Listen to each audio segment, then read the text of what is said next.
Good afternoon, class. A couple of things. I'm going to go live on Google Meet in about 15 minutes. So besides watching me on YouTube, you will be able to have one more afternoon meeting before we leave for spring break. A couple of things before we get started. Of course, my clock goes off when I'm talking. The chat function in Google Meet, if we can't be nice to each other, because I read all the messages, and if we can't be nice to each other, I'm going to turn off the chat function. That's your warning. So that is there to say hi to each other and share information. After that, if it gets mean and people are being mean to each other, the chat goes off. So that is your warning for that.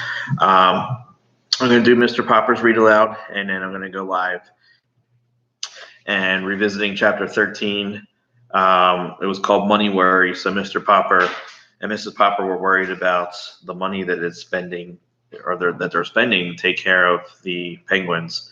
Now we have 12 penguins in the basement, and they're running out of money to take care of them. So they came up with a plan to maybe have these penguins perform a show, and maybe they can raise money by having people pay to watch them perform a show. So they're training the penguins to perform, and that's kind of where we left off.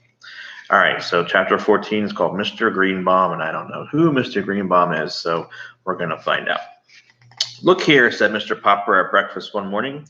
It says here in the Morning Chronicle that Mr. Greenbaum, the owner of the Palace Theater, there you go, there's who Mr. Greenbaum is in town. He's got a string of theaters all over the country, so I guess we'd better go down and see him. That evening, it was Saturday, the 29th of January. The Popper family and their 12 trained penguins, 2 of them carrying flags in their beaks, left the house to find the Palace Theater. The penguins were now so well trained that Mr. Popper decided that it was not necessary to keep them on leashes. Indeed, they walked to the bus line very nicely in the following line of march. Mr. Popper was first, then Greta, then Captain Cook, then Columbus, then Victoria, then Nelson, then Jenny, then Mrs. Popper, then Magellan, then Adelina, then Bill Popper and Janie Popper, then Scott, then Isabella, then Ferdinand and Louisa, leading up the rear of the march. The bus stopped at the corner, and before the astonished driver could protest, they all had climbed on the bus, and it got on its way. Do I pay half fare for the birds, or do they go free? Asked Mr. Popper. I don't know. Do you think they should have to pay for the penguins on the bus? No. Janie goes half fare, but I'm 10, said Bill. Hush, said Mr. Popper, Mrs. Popper, as she and the children found their seats. The penguins followed in an orderly fashion. Say, mister, said the driver, where do you think you're going with that exhibit? Downtown, said Mr. Popper. Here, let's call it 50 cents and let it go at that. To tell you the truth, I lost count when they went past me, said the driver. It's a trained penguin act, explained Mr. Popper. Are they really birds? Asked the driver. Oh, yes, said Mr. Popper. I'm just taking them down to the palace to interview Mr. Greenbaum, the theater owner. Well, if I hear any complaints, off they go at the next corner, said the driver.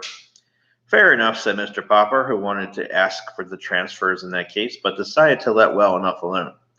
The penguins were behaving very well. They were sitting quietly, 2 in a seat, while the other passengers looked on.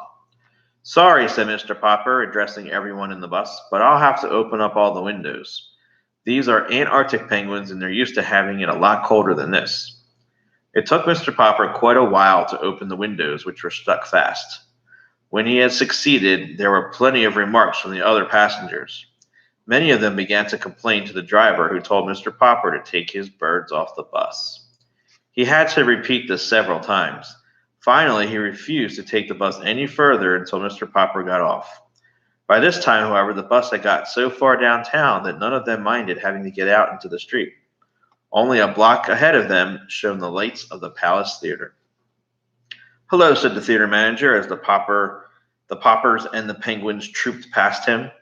"Sure, Mr. Greenbaum's here in my office. You know, I've heard about these birds of yours, but I didn't really believe it. Mr. Greenbaum, meet the Popper Penguins. I'll be leaving you. I've got to go backstage." The Penguins, now standing politely in 2 rows of 6 each, looked curiously at Mr. Greenbaum. Their 24 white-circled eyes were very solemn. "All you people crowding around the door, go back where you belong," said Mr. Greenbaum. "This is a private conference." Then he got up to shut the door. The Popper sat down while Mr. Greenbaum walked up and down the double row of penguins, looking them over. "It looks like an act," he said. "Oh, it's an act, all right," said Mr. Popper. "It's Popper's Performing Penguins. First time on any stage, directly from the South Pole." He and Mrs. Popper had thought up this name for the act. "Couldn't we call them Popper's Pig-Toed Penguins?" asked Mr. Greenbaum. Mr. Popper thought for a moment. "No," he said, "I'm afraid we couldn't. That sounds too much like chorus girls or ballet dancers, and these birds are pretty serious. I don't think they'd like it." "All right," said Mr. Greenbaum, "show me the act." "There's music to it," said Janie. "Mama plays the piano." "Is that true, madame?" asked Mr. Greenbaum. "Yes, sir," answered Mrs. Popper. "Well, there's a piano behind you," said Mr. Greenbaum. "You may begin, madam. I want to see this act. If it's any good, you people have come to the right place. I've got theaters from coast to coast, but first let's see your penguins perform. Ready, madame?" "We'd better move the furniture first," said Bill. And that is the end of chapter 14. So chapter 15 is called Popper's Performing Penguins. And I'm guessing in the next chapter, if I was to have a prediction of what's going to happen, I would say that they're going to perform for Mr. Greenbaum. So hopefully the performance goes well, because you want to see them perform and do well and hopefully be able to make some money to possibly be able to support the Penguins. And, that's kind of looking at things on the bright side and trying to make the best of a bad situation. They have all these penguins that they have to take care of. And instead of just letting them go or not taking care of them, they're trying to make it work. And that's part of, if I had to learn a lesson from that chapter, a theme or lesson or moral of that chapter would be to, try your best to make things work. In this tough situation that we're in right now, we're all trying to come together to try and make it a really good situation, or look at the bright side of things. The bright side of things is that you get to spend a lot of time with your family and your parents and people at home and your brothers and sisters that you normally wouldn't have this opportunity to do that with. And the other bright side is that your parents hopefully are keeping their calm and their cool, and they're trying to help you as best as they can. All right, so now I'm going to end this, and then I'm going to go to our Google Meet for our afternoon Google Meet session. So give me about 2 minutes. I'm going to end this, and then I'll put the link up for Google Meet. All right. Hope you had a great day. Bye.